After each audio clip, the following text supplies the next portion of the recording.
నాకు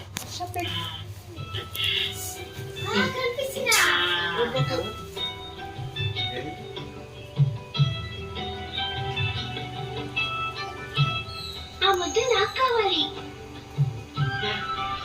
చెల్లి అడిగింది కదా, తనకు పెట్టు.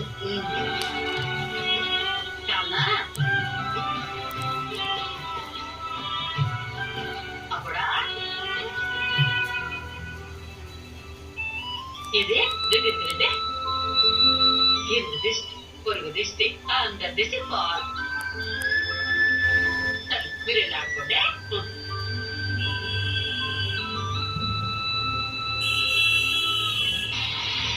అది మావయ్యకి ముందు నుంచి ఇష్టం లేదు. ఇంటికి వచ్చినప్పుడల్లా పిన్ని నన్ను కాచిని ప్రేమగా చూసుకోవడం చూసి మావయ్య పిన్నిని తిడుతూనే ఉండేవారు.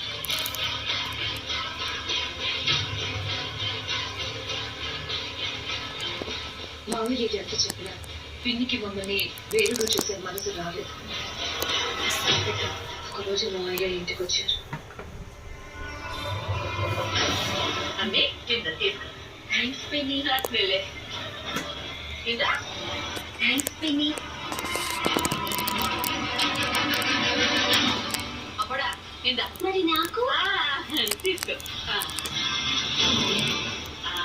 అప్పుడా తీసుకో.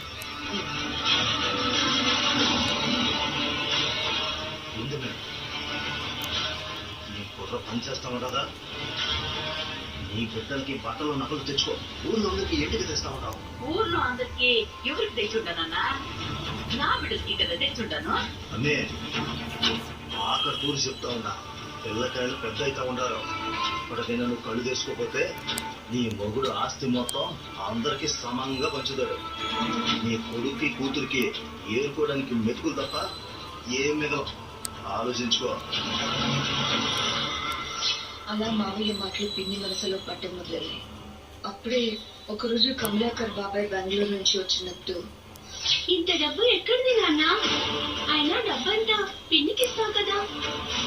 ఇది నాన్న సంపాదించిన డబ్బు, నీ పెళ్లి కోసం. చూసావా, అందుకే నేను భద్రంగా దాచుకున్నాను. ఇవి తీసుకెళ్లి ఇంట్లో వేరే వాళ్ళు భద్రంగా దాచిపెట్టు, సరేనా? ఎవరికి ఇవ్వద్దే. చూసావామే, ఇదే నీ కుటుంబం. నువ్వు వీళ్ళని కుటుంబం అనుకుంటా ఉన్నావు, కానీ ఇంట్లో ఎవరు స్వార్థం వాళ్ళు చూసుకుంటా ఉంటారు.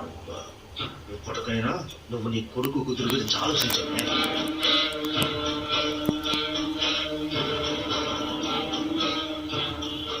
ఆ రోజు నుంచి పిన్నిలో చాలా మార్పు వచ్చింది. మావయ్య మాటల వల్ల పిన్ని మా అందరినీ పూర్తిగా దూరంగా చేసింది. అయితే అత్తయ్య గారు మంచివారే, చెడు మాటలు విని ఇలా అయిపోయానమాట. అవును, అయినా ఇవన్నీ ఇప్పుడెందుకు అడుగుతున్నారు? ఏం లేదక్క, ఊరికే.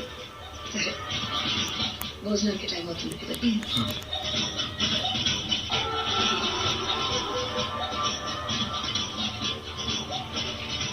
ఉదయం చెప్పిన దాని ప్రకారం ఆలోచిస్తే అత్తయ్య గారిని మార్చుకోవడం చాలా ఈజీ కేదార్. అవును రాత్రి.